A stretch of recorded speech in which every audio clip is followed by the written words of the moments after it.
Honda, your one-stop Honda shop. Mark, of course, we start in your own backyard, my man. Sean Payton, new Broncos head coach. Thoughts on the hire? Oh, man, I couldn't be more excited. That's the guy that I wanted them to target from the word go, and the fact that they ended up finding a way to get that done. I think it's huge. Obviously, the most experienced coach, and a guy that just brings credibility to the organization, and credibility from the standpoint of free agent signings. Because let's face it, draft capital, you've given it all away here in recent years, getting not only Russell Wilson but now Sean Payton. So you're going to have to do a great job with your free agency, and having a quarterback that you can, that you hope you can believe in with Sean Payton running the show. And Sean Payton, it brings credibility back to the Broncos. And let's face it, they really haven't had it in the last about 6-7 years. Outside of the credibility and what he does to bring players in, how much do you think the mind of a Sean Payton, the game planning and the scheming of a Sean Payton, that alone moves the Broncos forward? Well, that's a huge part of it. There's no question that Sean is as good as there is, using personnel, using formations, using movement, and creating matchups in doing that. And so there's no question he's as good as there is in that. I think the other thing that really resonates with me is bringing fear into the building. And that, it sounds goofy or it sounds kind of different, but it's important. And there's two types of fear that are important in an NFL building.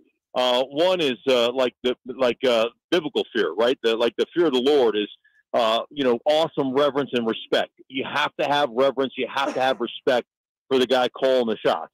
The other part is just actual fear. If I don't get my job done, my ass will get fired. And not only from a player standpoint, but from a coach's standpoint. Mike Shanahan and I are dear friends. He's a huge mentor to me. And as a player for Mike Shanahan, I had his ear. I'd go up to his office, I don't like this, or, what are we doing here? But I knew one thing about Mike Shanahan. If I didn't perform, he would cut my ass in a heartbeat. And right after he cut me, he'd say, "Hey, man, I'm having pizza at the house tonight. You want to swing by?" There was nothing. It was not personal. It was just the way it was. And not only for the players, but it's important for the coaches. If I don't get my guys coached up, if my guys aren't ready to play, and if they're not playing at a high level, your job will be on the line. So I think that's an important aspect that not many people talk about when it comes to how you operate an NFL franchise. Mark Schlereth is with us here, NFL on Fox, 104.3 The Fan in Denver.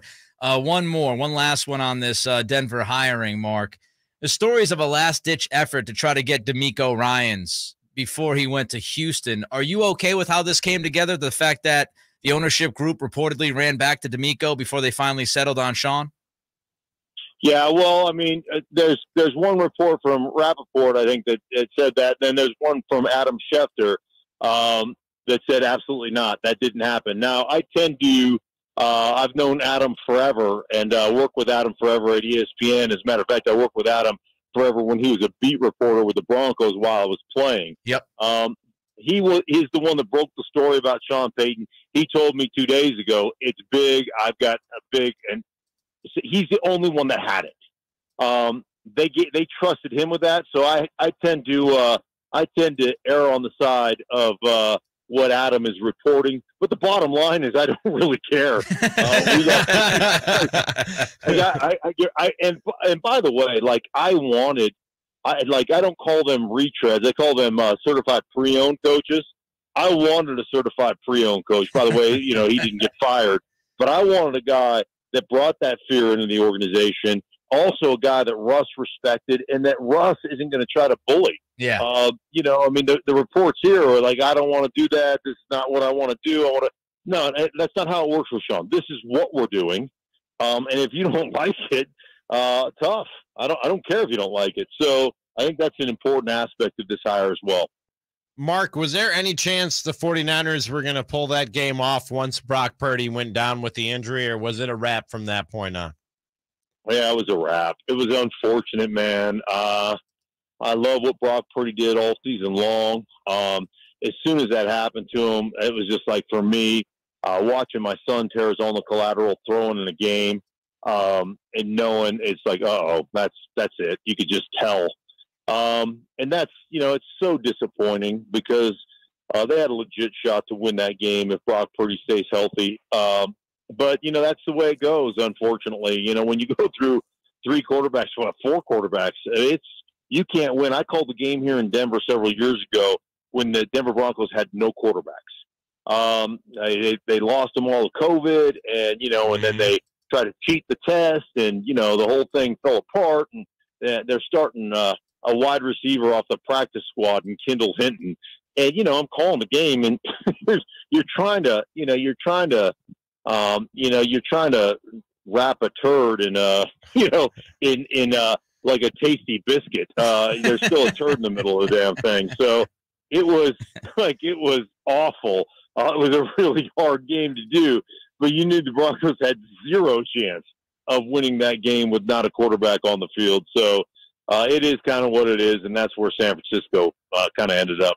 Mark Schlereth with us on the Folsom Lake Honda Hotline. Folsom Lake Honda, your one-stop Honda shop. I do want to ask you about DeMeco Ryans as far as the Niners, right? Because 2 big stories. You got Brock Purdy, the quarterback situation, and now you lose your defensive coordinator.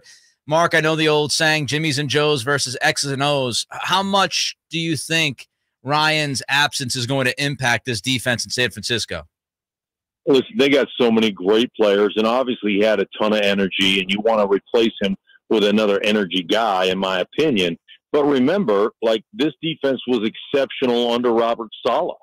When you're littered with first-rounders on the line of scrimmage, which is huge, with all their defensive linemen, and then you've got John Lynch has a prototype linebacker, right?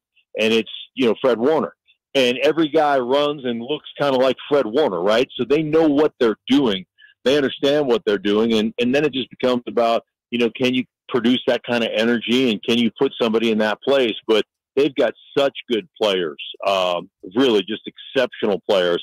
And not taking anything away from DeMeco, because I thought he was tremendous. And I probably met with him 4 or 5 times in the last 2 seasons, calling the 49ers games, man. And I have a ton of respect for him and want nothing but the best for him in his return home to Houston. Mark, it seems like every year we get to this point in the season and the question is asked, does the NFL have an officiating problem? Is that a valid question, or is it just that when the stakes get this high, the spotlight is that much more bright and glaring on mistakes that these referees might make? Well, do we have an officiating problem? Yes. Is it rigged? Absolutely not. Quit whining. It sucked all year. So what did you expect? You expect it to be clean all of a sudden? Here's the only thing that I would complain about with the officiating and the way it's structured right now. Why do groups who work together the whole season all of a sudden get broken up for the playoffs and you reward the guys who have graded out the best, but they haven't worked together? It's not all the best players that win the Super Bowl. It's the best teams.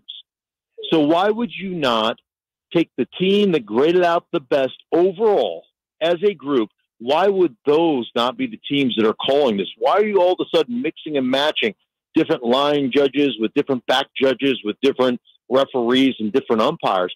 That makes zero sense to me. And I go back to my offensive line roots. It's really hard when you lose a couple offensive linemen from a communication standpoint when backups come in. That to me is asinine. It's one of the stupidest thought processes. And I know you're trying to reward the guys who grade out the best, but it should be the best team from a week-to-week basis. That's what should get. Or those are the guys and the groups that should get to call the games. Mark, we always appreciate your time, man, and thanks again for joining us. We'll talk to you again next week. Until then, be well. Thank you, my friend. I take care, man. Thank you. There goes Mark Schlereth, NFL on Fox 104.3 The Fan in Denver. And I saw Ian Rappaport today